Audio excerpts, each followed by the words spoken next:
Debate dilemma. Debate hangs in the balance as PNP maintains controversial stance.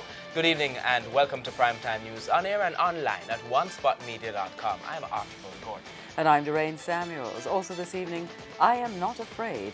The Prime Minister's response about missing the debate. Details on the St. Lucian company involved in the Andrew Holness house land purchase. The opposition leader accuses the PNP of descending into nastiness. And in the business day, the price of electricity declines to a 5-year low. There's also a ray of hope, sports commentary and weather in this newscast. But before the break, the feedback question.